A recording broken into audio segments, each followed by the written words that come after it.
नमस्कार साथियों, मैं अमरालाल कौशिक फोगाट गुरुजी के चैनल में आपका हार्दिक स्वागत करता हूं, अभिनंदन करता हूं। ये हमारा ऑनलाइन टेस्ट सीरीज़ का 5वां भाग है जो हम डेली लाइव टेस्ट कर रहे हैं। वो हम अभी तक 4 भाग इससे पहले कर चुके हैं। ये आज हम 5वां भाग अटैम्प्ट करेंगे, जिसमें हम पहले ही हर एक का नियम आपको पता, क्योंकि जो ज़्यादातर बच्चे प्रतिदिन भाग ले ही रहे हैं, कि हम प्रत्येक प्रश्न के उत्तर के लिए 10 सेकंड का समय देते हैं प्रत्येक बच्चे को, और 10 सेकंड के अंदर आपको अपना जो उत्तर है वो कमेंट सेक्शन के अंदर लिखना होता है। तो इसलिए आप उसको जितना जल्दी आपके दिमाग में आएगा तब तक आप उसको अपने कमेंट में लिखिए और आंसर कीजिए और अपने आंसर को चेक कीजिए। और मैं आपको पहले भी कह चुका हूँ कि कुछ सिर्फ मूक दर्शक बनकर रहते हैं, तो आप मूक दर्शक न बनकर प्रतिभागी बनिए, क्योंकि जब तक हम प्रतिभागी नहीं बनेंगे तब तक हम उसका हिस्सा नहीं हो सकते। इसलिए आप केवल मूक दर्शक ना बने, प्रतिभागी बने। अपना आंसर उत्तर आपका ये नहीं मायने रखता कि आपने गलत किया है या सही किया है, क्योंकि जब हम उसमें भाग लेंगे तभी तो हम गलत या सही करेंगे। अगर हम खाली देखते रहेंगे वीडियो तो हमारे लिए वो ज़्यादा फ़ायदेमंद नहीं होता, क्योंकि जब तक हम खुद करके नहीं देखेंगे उसको तब तक वो हमारे लिए बेनिफिशियल नहीं होने वाला है। इसलिए मैं सभी से यही रिक्वेस्ट करूँगा कि जो सभी बच्चे हैं अपना आंसर ज़रूर लिखें। अपने एक आपका आंसर लिखने में 1, 2, 3, 4 लिखने में कोई आपका अलग से चार्ज नहीं लगता कि आपको कुछ अलग से देना पड़ता उसके लिए, कि आप अगर उसमें पार्टिसिपेट करो तो आपको कोई एंट्री फीस लग जाएगी। तो ऐसा तो कुछ नहीं है। तो इसलिए जो बच्चे लाइव जुड़ रहे हैं वो आगे से आगे इसको वीडियो को शेयर करें। सबसे पहले आपके पास थोड़ा टाइम दे रहा हूँ मैं कि इसको जितने भी आपके स्टडी रिलेटेड ग्रुप हैं, संस्कृत से रिलेटेड ग्रुप हैं, उनमें शेयर कर दीजिए, जिससे ज़्यादा बच्चे जुड़ सकें। क्योंकि बहुत कम बच्चे हमें रिस्पॉन्स कर रहे हैं, जिससे कि कई बार हमारा खुद का मन होता है कि शायद ऐसी वीडियो बनाने का कोई फ़ायदा नहीं है। जब बच्चे पार्टिसिपेट ही नहीं करेंगे तो फिर फ़ायदा क्या होगा इस ऑनलाइन टेस्ट सीरीज़ का। ये आप लोगों के लिए हमसे ज़्यादा, कहीं ज़्यादा ये आपके लिए बेनिफिशियल है, क्योंकि आपको पता है कि अगर हम इसमें प्रैक्टिस करेंगे तो हमारा माइंड शार्प होता है, हम क्विक आंसर देना सीखते हैं। और अगर आंसर नहीं भी पता तो आंसर तो हम जान ही लेते हैं बाद में। इसलिए सभी बच्चे पार्टिसिपेट करें, शेयर कर दें इसको एक बार। 10 सेकंड में आपको इसके लिए भी दे रहा हूँ, ये सभी ग्रुप में शेयर कर दीजिए एक बार आप।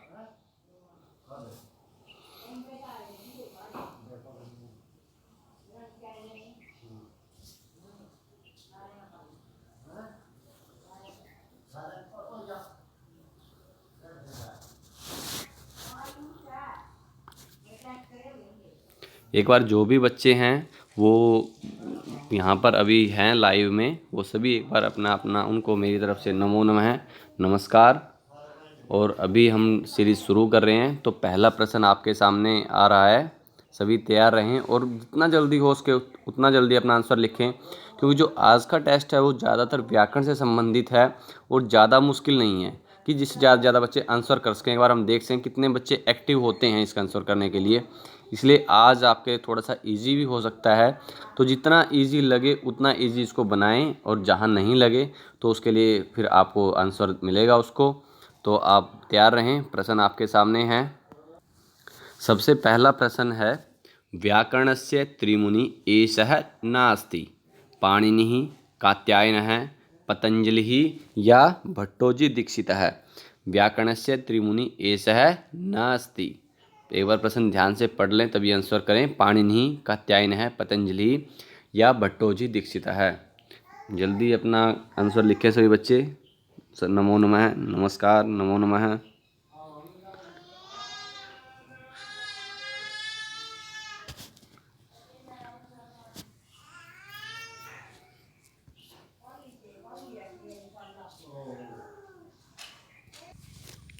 इसका आंसर है आपका कि व्याकरणस्य त्रिमुनि एषः नास्ति, कि व्याकरण के त्रिमुनि यह नहीं है। तो हमने देखना कि नहीं कौन है।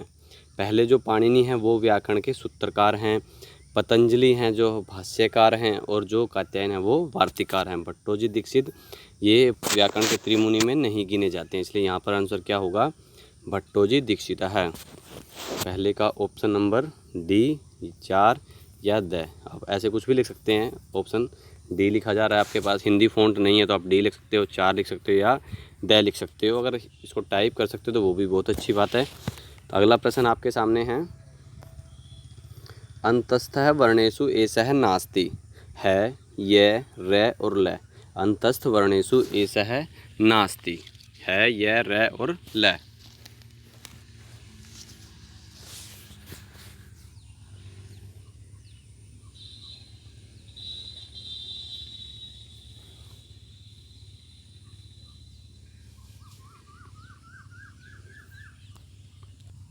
यहाँ भी हमारा वही प्रश्न है नास्ति कि हमें ये देखना अंतस्थ वर्ण सबसे पहले हमें पता होना चाहिए। हम पहले कई बार बता चुके कौन से होते हैं, य, र, ल और व।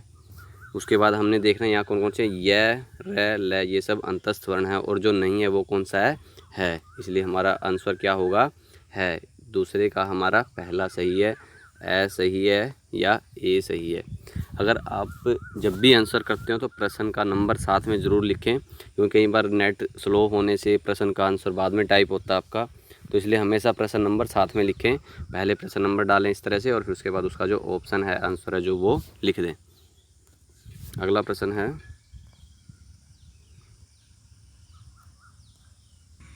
प्रश्न नंबर 3 है, माहेश्वर सूत्राणाम अंतिम वर्णस्य का संज्ञा। इत संज्ञा, प्रत्याहार संज्ञा, माहेश्वर सूत्र संज्ञा या वर्ण संज्ञा। माहेश्वर सूत्राणाम अंतिम वर्णस्य का संज्ञा भवति। इत संज्ञा भवति, प्रत्याहार संज्ञा भवति, माहेश्वर सूत्र संज्ञा भवति या वर्ण संज्ञा भवति।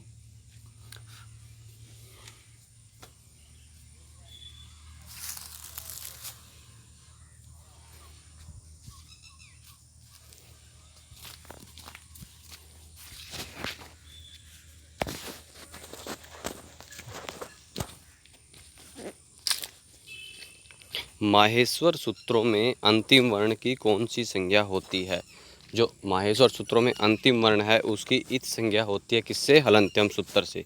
तो यहाँ पर कौन सा ऑप्शन सही होगा, फर्स्ट ए, कि माहेश्वर सूत्रों में अंतिम वर्ण की इत संज्ञा होती है और वो हलंत्यम सूत्र से होती है, इसलिए हमारा पहला ऑप्शन सही है।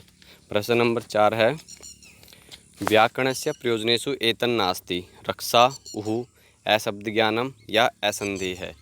कि व्याकरण के प्रयोजनों में यह ऐसा एतद नास्ति, रक्षा, उहु, अशब्द ज्ञानम या असंदेह।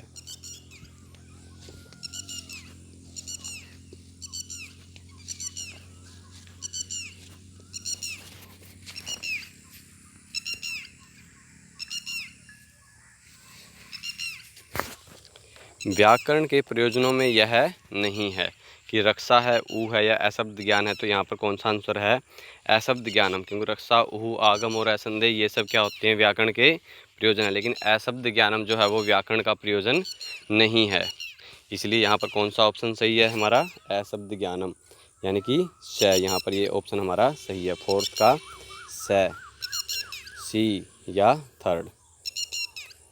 अगला प्रश्न है, वट वृक्ष पदे संधि विच्छेद किम भवति। ये सबसे आसान लगने वाला प्रश्न होगा, लेकिन इसके अंदर बहुत जटिलता भी है, इसलिए इसको ध्यान से पढ़ लें।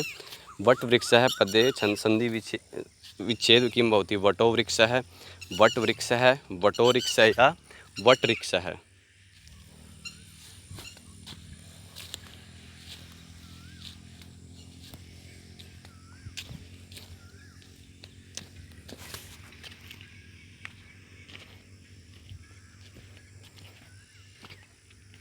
ध्यान से आंसर करें सभी। यहाँ पर जो हमारा आंसर है वो हमारा सही है थर्ड। बहुत से बच्चे वट वृक्ष को देख रहे हैं, लेकिन यहाँ पर ये आंसर सही है, वटो वृक्ष। यहाँ पर सही आंसर क्या होगा, थर्ड, वटो वृक्ष है। अगला प्रश्न है, विशेषण विशेष्य युक्त है भवति। द्विगु, कर्मधारय, बहुव्रीहि या अविभाव। विशेषण विशेष युक्त है भवति। द्विगु, कर्मधारय, बहुव्रीहि या अविभाव।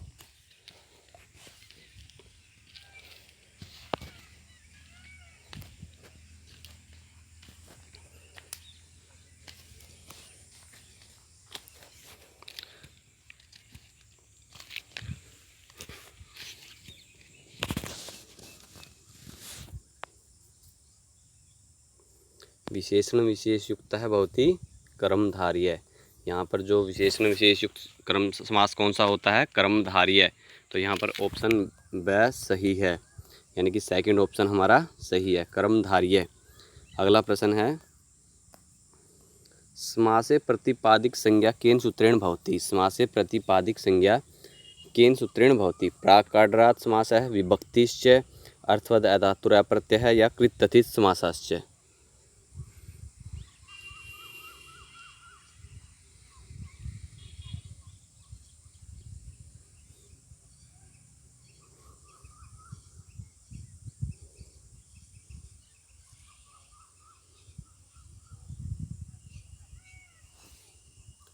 यहाँ पर कौन सा होगा, कृत तथित समासाश्च, क्योंकि कृदंत तद्धित और समासों में जो प्रतिपादिक संज्ञा होती है वो किससे होती है, कृत तद्धित समासाश्च। इसलिए यहाँ पर हमारा ऑप्शन डी सही है। समासों में प्रतिपादिक संज्ञा किससे होती है, कृत तद्धित समास। कृदंत तद्धित और समासों में प्रतिपादिक संज्ञा कृत तद्धित समासाश्च सूत्र से होती है। अगला प्रश्न है, वृद्धि न भवति। वृद्धि न भवति, आ, ऐ, औ या और आर, इनमें से किसकी वृद्धि नहीं होती है।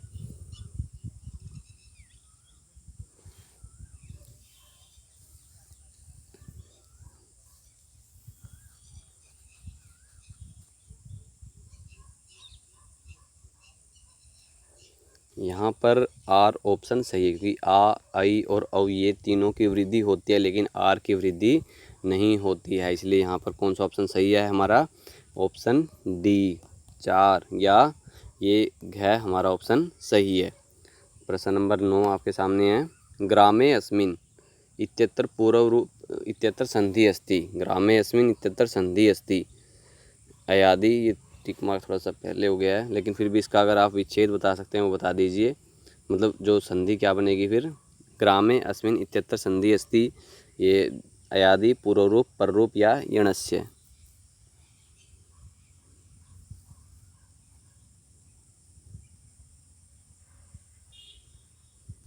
यहाँ पर आंसर तो है ही है पूर्व रूप, यही आंसर हमारा सही है। और अगर हम संधि करने की बात आती है तो यहाँ पर कैसे बनेगी हमारी, ग्रामे, अगर पूर्व रूप हो गया तो यहाँ पर एकार और अस्मिन, ऐसे इस तरह से हम इसको लिखेंगे, ग्रामे अस्मिन।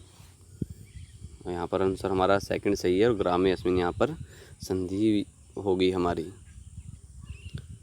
अगला प्रश्न है, द्वा अपि इत्यत्र संधि अस्ति। यण, दीर्घ, अयादि या वृद्धि। द्वा अपि इत्यत्र संधि अस्ति, यण, दीर्घ, अयादि और वृद्धि।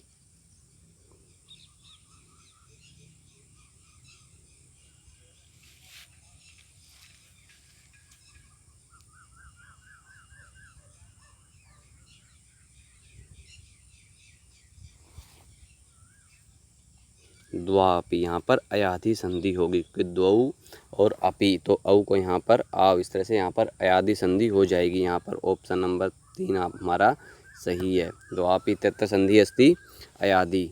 अगला प्रश्न है, कृत प्रत्यय कति। अष्ट, नव, सप्त और अष्ट। कृत प्रत्यय कति, कृत प्रत्यय जो कितने होते हैं, 8, 9, 7 और 6।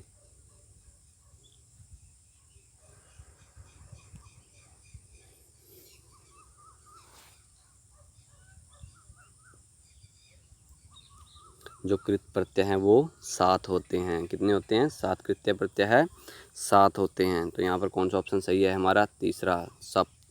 प्रश्न नंबर 12 है, कृत प्रत्यय भवन्ति भावे कर्तरि कर्मणि या भावे कर्मणि च। कृत्य प्रत्यय भवन्ति,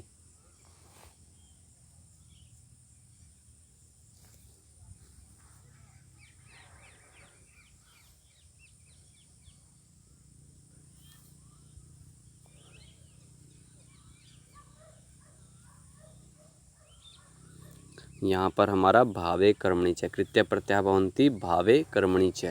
यहाँ पर ऑप्शन नंबर डी हमारा सही है, भावे कर्मणि च। प्रश्न नंबर 13 है, कस्मिन् माहेश्वर सूत्रे मध्य मध्य एकारस्य इत संज्ञा भवति। कस्मिन् माहेश्वर सूत्रे मध्य एकारस्य, क्योंकि जो अंतिम वर्ण है उसका तो इत संज्ञा होती है लेकिन जो मध्य एकार है वहाँ पर उसकी भी कहाँ पर इत संज्ञा होती है, ये बहुत मुख्य प्रश्न है। हयवृट, लण, यमगणनम या हल। ये थोड़ा सही कर लें, कहीं इसको आंसर मान लें आप, ऐसे आएगा ये, यहाँ पर हलंत होगा, बताएं जल्दी। कस्मिन् माहेश्वर सूत्रे मध्य एकारस्य इत संज्ञा भवति।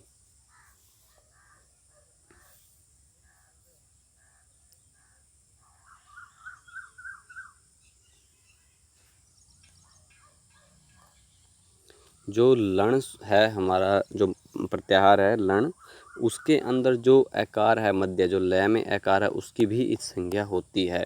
इसलिए जो हमारा लण प्रत्याहार है उसके अंदर माहेश्वर सूत्र है, उसके अंदर एकार की भी इच संज्ञा होती है। इसलिए यहाँ पर हमारा आंसर बी या बै सही है, क्योंकि लण में जो एकार है उसकी भी इच संज्ञा होती है। अगला प्रश्न है व्याकरणम किम समृतम, श्रोतम, हस्तम, घ्राणम या मुखम। ये हम पिछली वीडियो में भी डिस्कस कर चुके हैं, पूरा बता चुके हैं इसके बारे में। जो वेदांग हैं हमारे, उसी में से ये एक है। और किसको किस रूप में जाना जाता है व्याकरण को? श्रोत्रम, हस्तम, घ्राणम या मुखम? श्रोत्रम।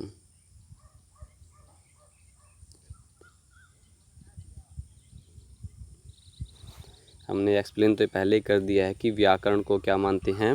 मुख। व्याकरण को मुख माना जाता है। हमने पिछली वीडियो में पूरा डिस्कस कर चुके हैं इस प्रश्न के ऊपर। जिसको नहीं पता है वो पिछले वीडियो में भी उसने देखा हुआ है, समझ सकते हैं, देख सकते हैं। जो पार्ट 3 है हमारा, पार्ट 4 है, उसके अंदर हम इसका पूरा डिस्कशन है हमारा। अगला प्रश्न है माहेश्वर सूत्रेषु कस्य वर्णस्य द्विवारम उपदेशम अस्ति। माहेश्वर सूत्रेषु कस्य वर्णस्य द्विवारम उपदेशम अस्ति है य, र और ल।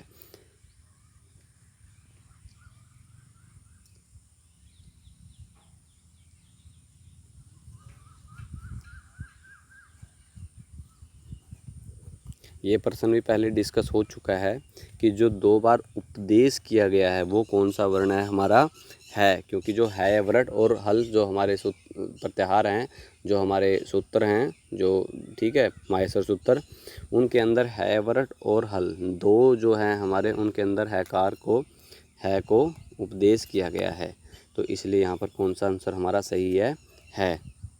अगला प्रश्न है पतंजलिना अनुसारेण व्याकरणस्य प्रयोजनानि रक्षा, आगम, लघु, असंधेय या उहु। इस प्रश्न में थोड़ा सा ये 5 हमारे ऑप्शन है सामने, और इसके बाद आंसर हमें यहाँ से करने हैं। केवल है, केवल अबैस है, केवल अबैसैद या सर्वे विकल्पः। तो एक बार इसको देख लें यहाँ से। पतंजलिना अनुसारेण व्याकरणस्य प्रयोजनानि रक्षा, आगम, लघु, असंधेय या उहु।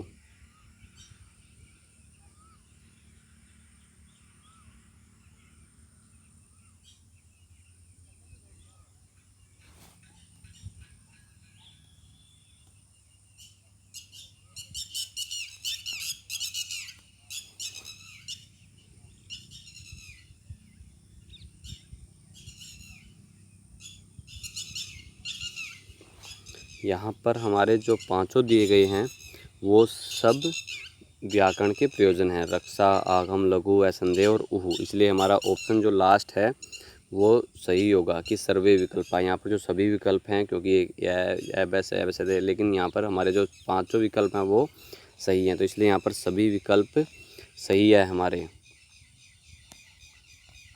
अगला प्रश्न है वारी शब्द से द्वितीय द्विवचने क्या रूप है? वारी, वारिणा, वारिणी या वारिणा। यहाँ वारी शब्द का द्वितीय विभक्ति के द्विवचन के अंदर क्या रूप होगा? वारी, वारिणा, इनमें से कौन सा शुद्ध है वो बताएं जल्दी।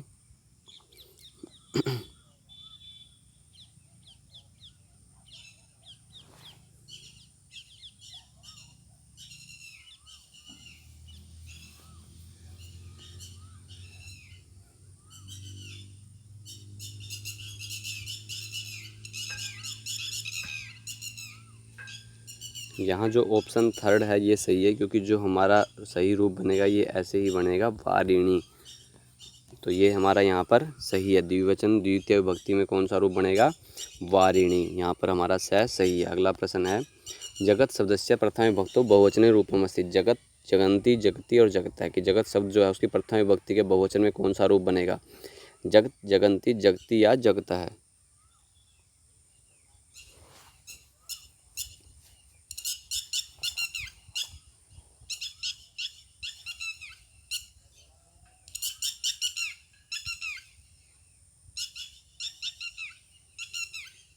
यहाँ पर जो बै रूप है जगंती, जगती, जगंती, तो ये इस तरह से जगंती रूप बनेगा प्रथमा बहुवचन के अंदर। यहाँ पर हमारा सेकंड ऑप्शन सही है। अगला प्रश्न है युष्मत् शब्दस्य चतुर्थी एकवचने रूपम अस्ति। त्वत्, तवि, तुभ्यम या युष्मत्। कि युष्मत् शब्द जो है उसके अंदर चतुर्थी एकवचन में कौन सा रूप बनेगा?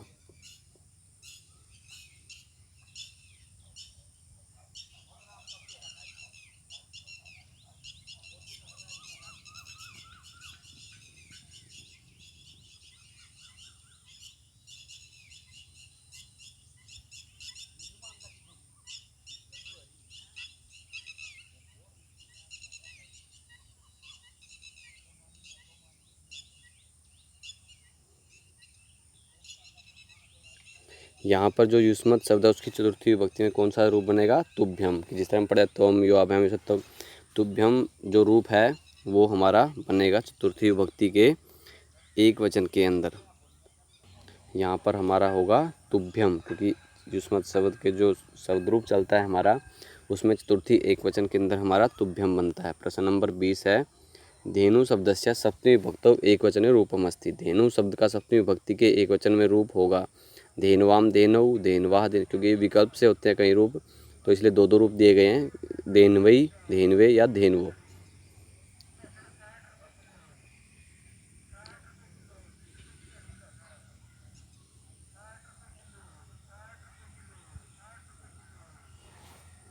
यहाँ पर हमारा फर्स्ट ऑप्शन जो है वो धेनवाम धेनो, ये जो विकल्प से रूप सिद्ध होते हैं तो सप्तमी विभक्ति में एक वचन में हमारा रूप बनेगा धेनवाम या धेनो। इन दोनों में से कोई एक भी दिया हो तो वो भी हमारा सही होगा। सप्तमी विभक्ति के एक वचन में हमारे धेनवाम या धेनो शब्द बनेगा। प्रश्न नंबर 21 है मति शब्दस्य चतुर्थी एक वचने रूपम अस्ति।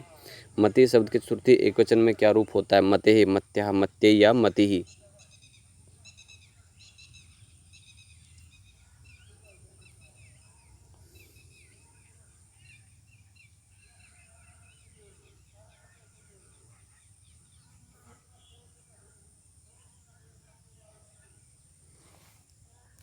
यहाँ पर हमारा ऑप्शन सी जो है स है वो सही है, क्योंकि जो मति शब्द है उसकी चतुर्थी एक वचन के अंदर मत्य ही बनेगा, तो क्या होगा? मत्य। यहाँ पर ऑप्शन थर्ड हमारा सही है।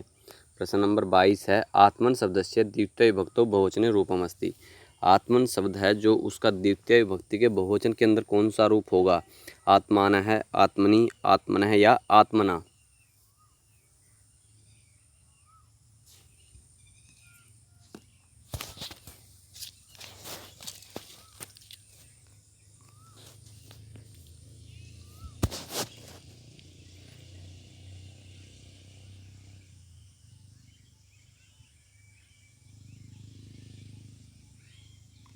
यहाँ पर ऑप्शन जो स है वो सही है, आत्मन है। जो आत्मन शब्द है उसका द्वितीय विभक्ति के बहुवचन में रूप होगा आत्मन है।